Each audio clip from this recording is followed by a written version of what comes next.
Hello అండి, 555 Lakshmi recipe. ఈరోజు మనము కొబ్బరి బీట్రూట్ హల్వా అయితే చేస్తున్నాము. ముందుగా కావాల్సిన ఇంగ్రీడియంట్స్ అయితే చూసేద్దాం. బీట్రూట్ అండి సన్నగా అయితే కట్ చేసి మిక్సీ జార్లో కొద్దిగా వాటర్ వేసి అయితే మిక్సీ పట్టేసి పేస్ట్ అయితే చేసి పెట్టేశాను. ఇప్పుడు ఇక్కడ ఒక కప్పు అయితే పంచదార తీసుకున్నాను. వాటర్ మిలన్ గింజలు చూడండి, ఇలాచి, కొద్దిగా పాలు, కొబ్బరి పౌడర్ అయితే తీసుకున్నాను. చూడండి ఇక్కడైతే బౌల్ పెట్టేశాను. ఆయిల్ అయితే వేసుకున్నాను. ఇందులోనే బీట్రూట్ పేస్ట్ అయితే వేసుకుంటాం.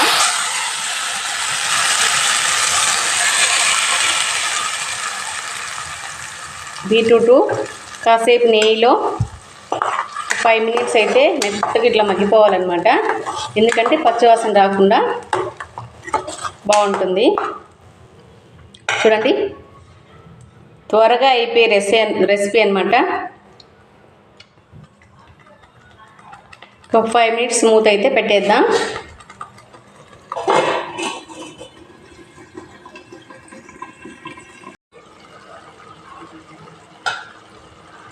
చూడండి, ఇప్పుడు ఇందులోనే పాలైతే పోసుకునేద్దాం.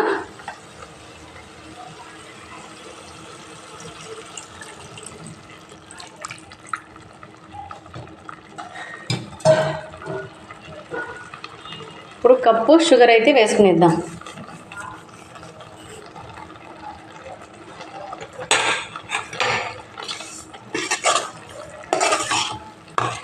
చూడండి, చాలా అంటే చాలా కలర్ఫుల్గా ఉంది, అంతే టేస్టీగా ఉంటుంది అన్నమాట.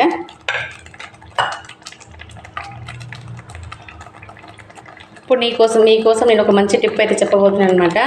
యాపిల్ పండ్లు కట్ చేసి పెట్టిన తర్వాత నల్లగా బ్లాక్ అయిపోతాయి కదండి.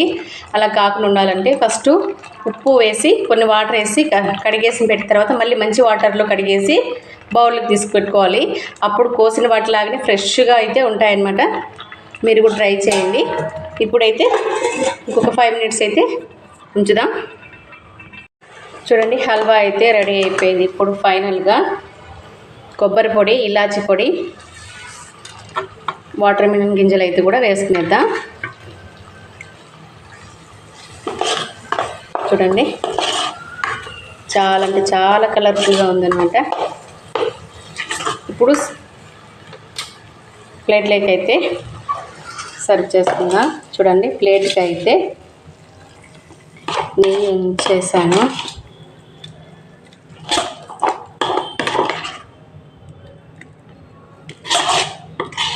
ఇప్పుడు బర్ఫీల్ లాగా అయితే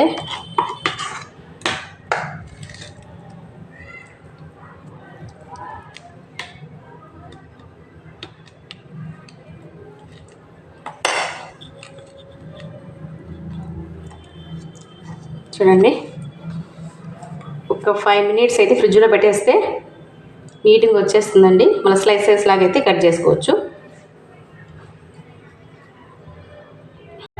చూడండి, బీట్రూట్ కొబ్బరి బర్ఫీ అయితే రెడీ అయిపోయింది. మీరు కూడా ట్రై చేయండి, లైక్ చేయండి, సబ్స్క్రైబ్ చేసుకోండి.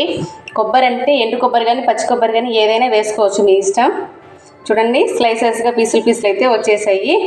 చూడండి, చాలా అంటే చాలా కలర్ఫుల్గా ఉంది, అంతే టేస్టీగా ఉంటుంది అనమాట. లైక్ చేయండి, సబ్స్క్రైబ్ చేసుకోండి. Thank you.